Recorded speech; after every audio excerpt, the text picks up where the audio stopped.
Greetings, this is Pastor Carlin Ayers here at First Lutheran. This is our Common Sense Theology Word of Hope for today. Hope you're doing well.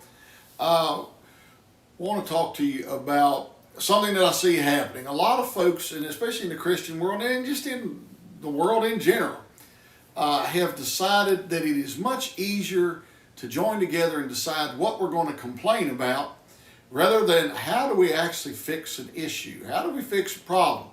Well, the way the first begins, the complaining aspect of it, generally begins by a thing called hurting.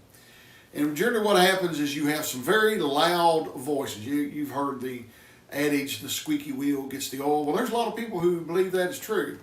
And they are very loud, and generally they are the least informed. Not always, but generally the loudest voices are normally the least informed voices, just so you know. And then what others do is they start hearing this, and then they go to a thing called hurting. And hurting means that we're going to go to the lowest common denominator. And then what ends up happening, you go to that low common denominator, and then you just revolve around the problem and fuss and complain about the problem rather than actually saying, all right, wait a minute. What is a pragmatic way that we can move forward and deal with this? Because complaining and arguing, and that's easy. That's easy. Anybody can do that. You know, you see it after every ball game. You know, you've got all these people who can armchair quarterback after the football games, you know. All this should have been done, that should have been done. Well, you be right there in the heat of the moment. Let's see how well you do coaching or playing or whatever. A little different to be a Monday armchair quarterback.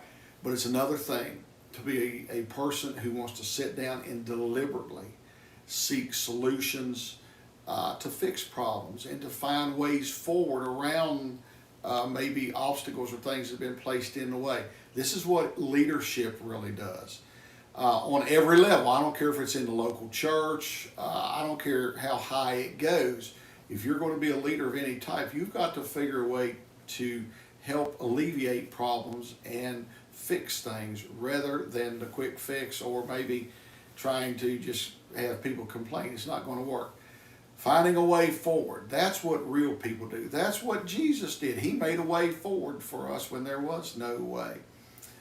We have got to begin to look at solutions. Again, it's hard to find solutions. You got to find opportunities sometimes where it appears there are no opportunities. That's what it calls for in life, and that's what it calls for in church life and in our everyday lives. Instead of complaining, whining, fussing about everything, let's find a way forward. If you can get stuck in that rut just complaining, but it is a special person and a true leader in this world that knows a way or figures a way to move forward. Even though there might be obstacles and other things, that's what you have to do to move forward. We need to do it in the church, in our everyday lives, and our families, and everything that we have.